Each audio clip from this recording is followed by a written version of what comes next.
बहुत समय पहले एक हरे भरे घने जंगल में एक शेर रहता था। उसका नाम था सिंहराज। वह जंगल का राजा था, जिसकी दहाड़ से पूरा जंगल गूंज उठता था। उसके लंबे चौड़े शरीर, नुकीले पंजों और चमकदार सुनहरे बालों के आगे कोई जानवर टिक नहीं सकता था।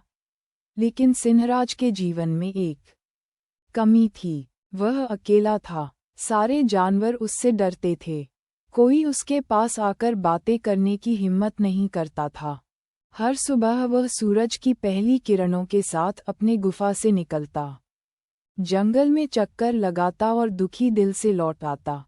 क्यों कोई मुझसे दोस्ती नहीं करना चाहता? वह अक्सर सोचता।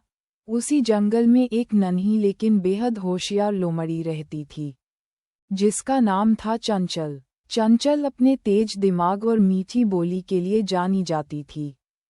उसकी समझदारी के किस्से जंगल में बच्चों से लेकर बड़ों तक सब सुनाते थे। चंचल ने देखा कि सिंहराज हमेशा अकेला रहता है। वह समझ गई कि शेर का अकेलापन उसे अंदर से तोड़ रहा है। चंचल ने निश्चय किया, मैं सिंहराज से दोस्ती करूंगी और उसे दिखाऊंगी कि असली ताकत प्रेम और भरोसे में है। एक दिन चंचल सीधे शेर के पास गई। वह न डरी न पीछे हटी। उसने मुस्कुराते हुए कहा, नमस्ते सिंहराज, क्या आप मेरे दोस्त बनेंगे? सिंहराज चौंक गया। इतने वर्षों में कोई पहली बार उससे दोस्ती का प्रस्ताव लेकर आया था। वह मुस्कुराया और बोला, बिल्कुल, आओ बैठो। चंचल और सिंहराज ने घंटों बातें की। चंचल ने उसे अपने बचपन के मजेदार किस्से सुनाए, तो सिंहराज ने भी अपने छोटे दिनों की साहसिक कहानियां साझा कीं। धीरे धीरे शेर ने महसूस किया कि चंचल उसे समझती है, न राजा के रूप में, न शिकारी के रूप में, बल्कि एक साथी के रूप में। चंचल ने उसे समझाया, राजा जी, डर से इज्जत नहीं मिलती। सच्ची इज्जत प्रेम और विश्वास से मिलती है।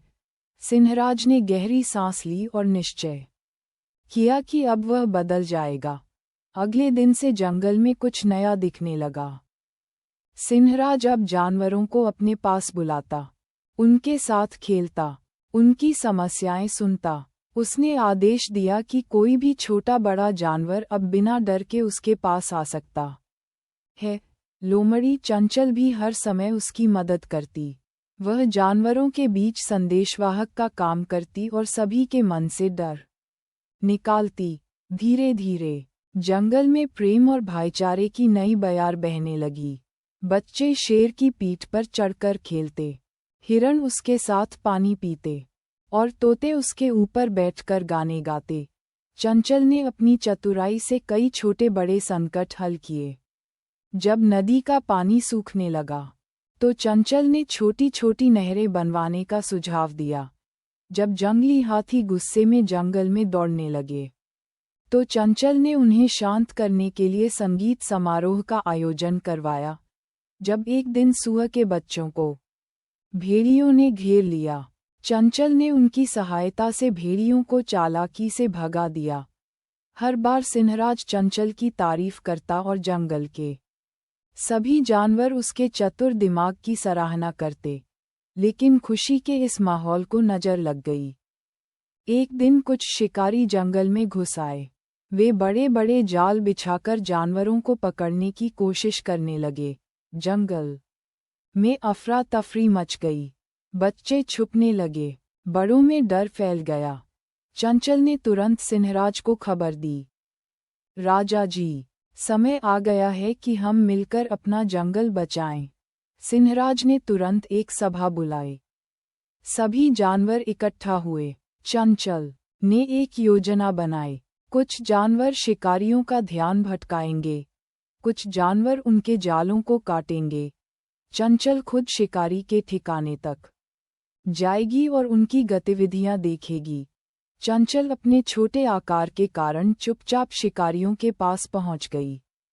उसने देखा कि शिकारी कहां-कहां जाल बिछा रहे हैं और कैसे जानवरों को फंसाने वाले हैं।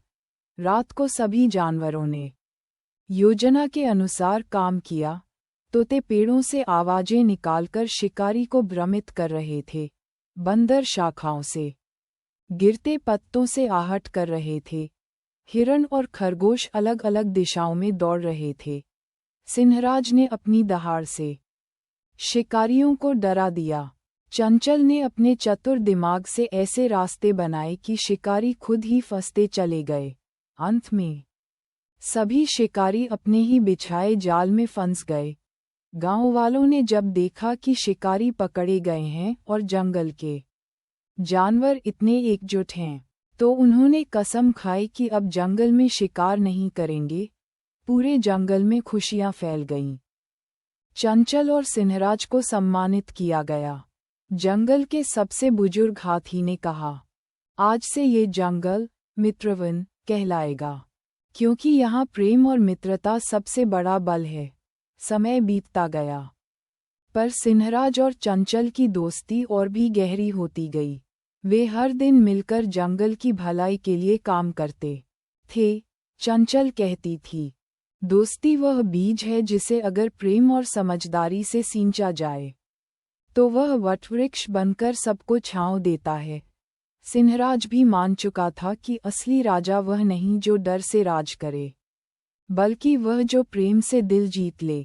सीख, डर से नहीं, प्रेम और विश्वास से रिश्ते बनते हैं। संकट के समय एकता सबसे बड़ी ताकत होती है।